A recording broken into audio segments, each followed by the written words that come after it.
السلام علیکم ورحمۃ اللہ وبرکاتہ۔ معزز ناظرین، امید ہے کہ آپ خیریت سے ہوں گے۔ اس ویڈیو سے ہم ایک سیریز شروع کر رہے ہیں زکوٰۃ کے فضائل اور مسائل سے متعلق، اور انشاءاللہ چند ہی ویڈیوز کے اندر ہم زکوٰۃ کے مکمل احکامات کو کوشش کریں گے آسان ترین کر کے آپ کے سامنے پیش کریں۔ لیکن ہماری جو ویڈیو ہوگی اس کو شروع سے آخر تک دیکھنا ضروری ہوگا۔ اگر بیچ سے آپ سنیں گے تو وہ ایک مسئلہ آپ آدھا سمجھ پائیں گے، آدھا نہیں سمجھیں گے۔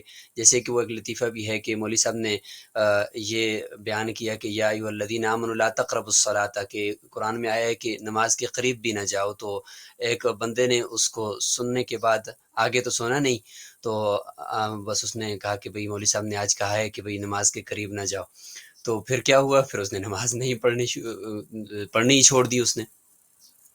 تو حالانکہ آگے یہ تھا کہ وَأَنْتُمْ سُکارىٰ، جب نشے کی حالت میں ہو تو پھر نماز کے قریب نہ جاؤ۔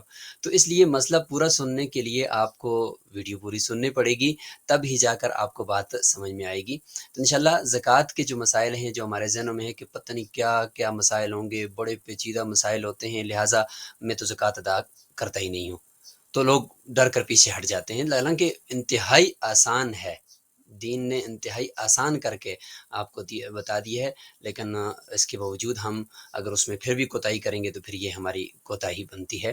سب سے پہلے ہم فضائل پہ بات کریں گے اس ویڈیو کے اندر، لیکن اس سے بھی پہلے ایک وضاحت کرنا ضروری سمجھتا ہوں۔ وہ یہ ہے کہ زکوٰۃ سے متعلق ایک اہم بات یہاں پہ ذکر کی جا رہی ہے۔ لوگ رمضان المبارک کا جب مہینہ قریب آتا ہے یا رمضان المبارک کے مہینے کے اندر زکوٰۃ کو ادا کرتے ہیں، اور کہتے ہیں کہ بھائی اسی مہینے کے اندر ہمیں زکوٰۃ ادا کرنی ہے، باقی پورا سال وہ زکوٰۃ کی فکر نہیں ہوتی۔ حالانکہ اس کا تعلق تو جب سال پورا ہو جائے تو اس کے ساتھ ہے نا۔ تو اب ضروری تو نہیں ہے کہ دنیا میں ہر ایک انسان کے زکوٰۃ کے اوپر جو سال پورا ہوتا ہے نصاب پر، وہ رمضان یا شعبان میں ہو، اس سے آگے پیچھے بھی تو ہو سکتا ہے، باقی مہینوں میں تو ہو سکتا ہے نا۔ کیونکہ زکوٰۃ سے متعلق یہ اہم بات یاد رکھیں کہ جب آج آپ کے پاس، آج مثلاً ربیع الاول ہے، ربیع الاول کی 2 تاریخ کو یا 3 تاریخ کو آپ کے پاس مال زکوٰۃ کا نصاب پورا ہے اور نصاب کی بقدر آ گیا۔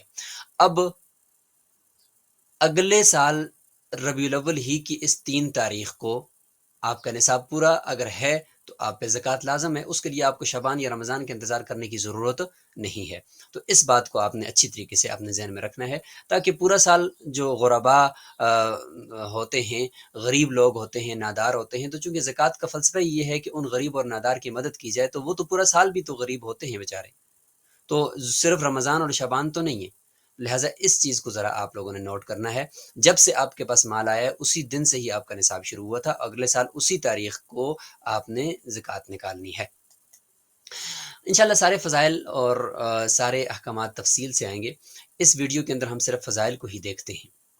سب سے پہلی فضیلت زکوٰۃ کی ادا کرنے کی وہ یہ ہے کہ مال کے اندر اللہ تعالیٰ برکت نصیب فرماتے ہیں۔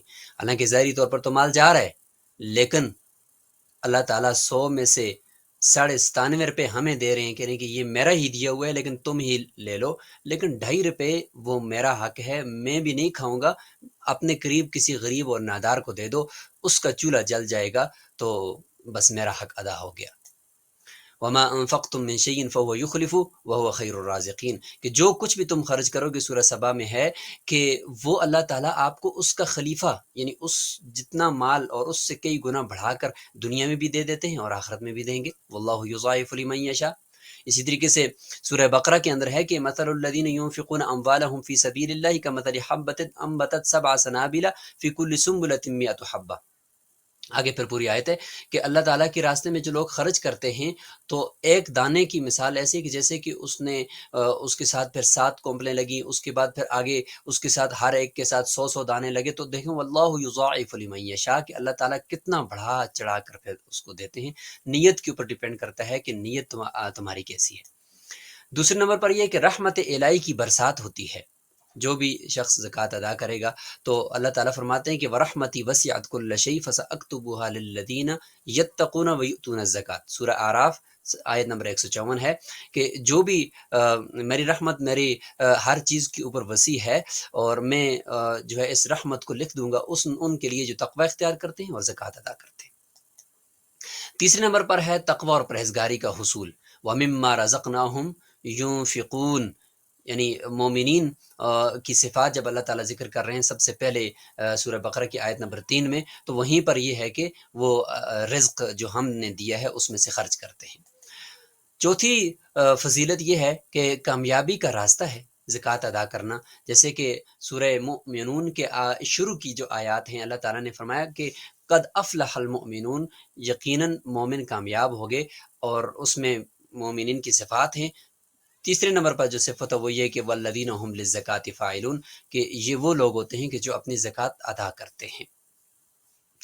پانچویں فضیلت، نصرت الہی کا مستحق ہو جاتا ہے زکوٰۃ ادا کرنے والا، وَلَيَنْصُرَنَّ اللَّهُ مَن يَنْصُرُهُ إِنَّ اللَّهَ لَقَوِيٌّ عَزِيزٌ، اور یہ سورہ حج ہے اور آیت نمبر 40 اور 41 ہے۔ تو اللہ تعالیٰ فرماتے ہیں کہ ایسے لوگ جن کو ہم زمین کے اندر اگر قدرت دے دیں اور ان کو حکومت دے دیں تو وہ نماز ادا کرتے ہیں، وَآتَوُا الزَّکَاۃَ، اور زکوٰۃ ادا کرتے ہیں۔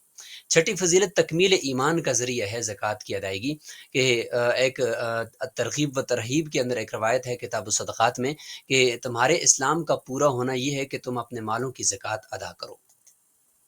اسلامی بھائی چارے کا ایک بہترین اظہار وہ بھی اسی زکوٰۃ کی ادائیگی سے ہوتا ہے کہ ایک غریب انسان کو آپ جب دیتے ہو تو وہ آپ کا کتنا وہ احسان مند ہوگا۔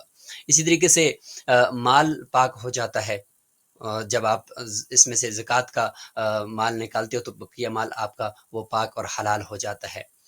بری صفات سے چھٹکارا، بخل، کنجوسی اور یہ جتنی بھی صفات ہوتی ہیں، مال کے ساتھ محبت، یہ بری صفات سے چھٹکارا حاصل ہو جاتا ہے۔ شر سے حفاظت ہو جاتی ہے۔ روایات میں آتا ہے کہ اگر کوئی شخص اپنے مال کی زکوٰۃ نہیں دیتا تو اس کا مال جو ہے وہ اس کے اندر حرام کی ملاوٹ ہو چکی ہے اور اس کا مال غیر محفوظ مال ہے، اور اللہ تعالیٰ زکوٰۃ ادا کرنے والے کے مال کی بھی حفاظت فرماتے ہیں ڈاکوؤں سے، لٹیروں سے۔ حفاظت مال کا سبب بھی ہے کہ اللہ تعالیٰ مال کی حفاظت فرماتے ہیں۔ اب یہاں تک تو ہم نے بات کر لی، انشاءاللہ اگلی ویڈیو کے اندر ہم زکوٰۃ نہ ادا کرنے کے جو نقصانات اور وعیدیں ہیں، دنیا کے اندر کیا نقصانات ہیں، آخرت میں کیا وعیدیں، انشاءاللہ ہم اس کو اگلی ویڈیو کے اندر ذکر کریں گے۔ جزاکم اللہ خیرہ۔ السلام علیکم ورحمۃ اللہ وبرکاتہ۔